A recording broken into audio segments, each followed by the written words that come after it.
Maurice Frydman was a genius. He was born in a Jewish ghetto in Poland. He came from such a poor family that he tasted white bread only at the age of 13. He could read and write Russian, Hebrew, Cyrillic by the age of 10, and could speak fluent Russian, Polish, French, English, and Hebrew. He stood first in his class right from his school days to the time he was a student of electrical engineering. An extraordinary genius, he had nearly 100 patents for his engineering inventions by the time he was just 20. At the age of 25, Maurice had a strong inner urge to seek God. In the process, he gave up Judaism and took to Russian Orthodoxy. He became a monk, leading an austere life in a solitary monastery. On one of the rare occasions he ventured out, he found himself on top of a mighty waterfall. Here, Satan tempted him by saying, "If you have real faith in Jesus Christ, and if you really love the church, jump into this waterfall." Maurice, very characteristically, jumped immediately into the deep chasm, wearing his monk's robe. Would Arunachala let anything happen to him? His robe got entangled in some of the shrubs on the precipice, and he was saved. Proof that when there is earnestness, a thirst to know the truth will guide us. All the orthodox dogmas he was practicing failed to lead him to the truth, and he became vexed. He sought freedom from the bondage of every kind. This quest led him to the Theosophical Society and Annie Besant. The meeting with J. Krishnamurti impressed him the most. All these meetings took place in 1926. Krishnamurti had declared, "Truth is a pathless land." And that truth can be arrived at only by applying oneself diligently without being dependent on any kind of external authority. This approach appealed to Maurice, and he had lengthy dialogues on the subject with Krishnamurti. It is on record that Krishnamurti always obliged Maurice whenever he wanted to talk to him.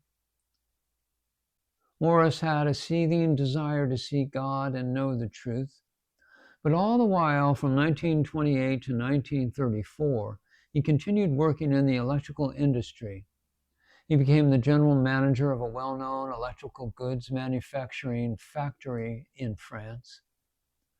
Yet his aspiration to know the truth never left him, and he started reading the French and German translation of Vedantic treatises, like the Upanishads and the Bhagavad Gita. 1935 proved to be the turning point in his spiritual life. This was when he started reading Paul Brunton's books. The teaching, "Who Am I?" proved to be tremendously enlightening. The teaching that truth exists within oneself rather than outside of the self made him turn within. Paul Brunton's books kindled the burning desire to visit India and meet the living sage, Bhagavan Sri Ramana Maharshi. In all these, Providence guided him. The Diwan of Mysore, akin to the chief minister of a state or prime minister of a country, wanted to modernize his state and was touring Europe and England to learn more about the facilities available in these countries. One day he visited the factory that Maurice Frydman was in charge of. He was so impressed by Maurice's sincerity, application, and hard work that he requested him, saying, "Will you please come to our state and advise us on how to develop?" At the time, 1930s India was very backward. The condition of technology had not really found a place here. Maurice shot back characteristically, saying, "My bags are packed, sir. I am prepared to leave for India with you." Such was the beauty of Maurice. Maurice arrived in India, the country of his dreams, in 1935. He was put in charge of setting up a big electrical goods manufacturing factory, since he was an expert in the field. His aspiration, however, was to meet Bhagavan. Despite his busy work schedule, he went to meet him. From the very first instance, he was prepared to surrender himself to Bhagavan. He would work day and night at the factory, so much so he became very successful within a short time.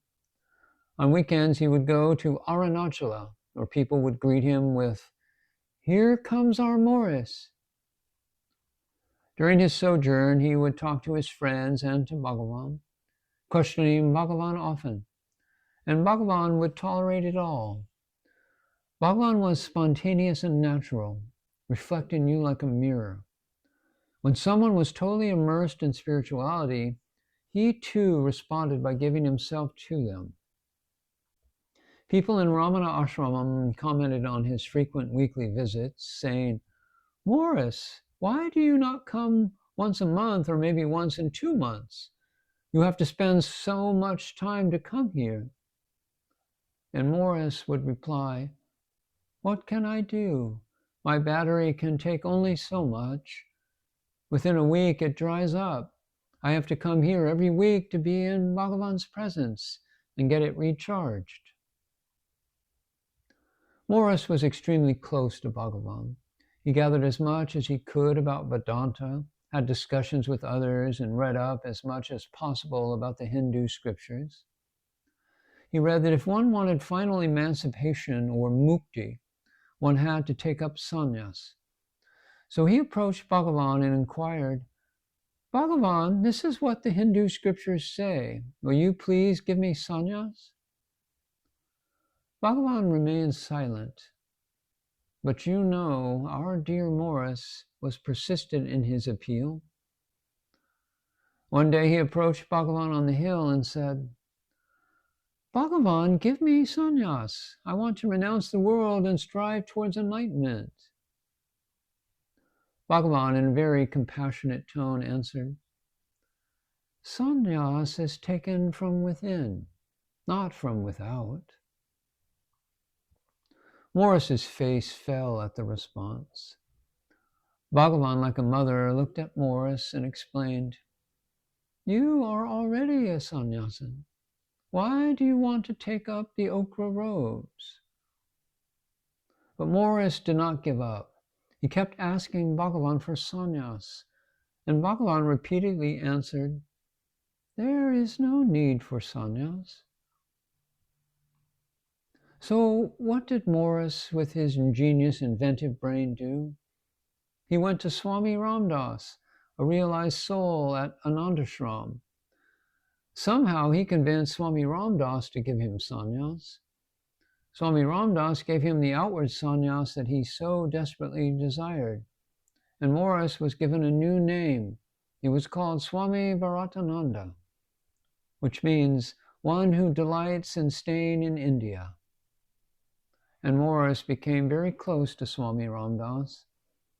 In fact, once Swami Ramdas told him, "Maurice, Swami Bharatananda, this is your last birth." Being a great sage, Swami Ramdas could understand the greatness of Maurice Frydman.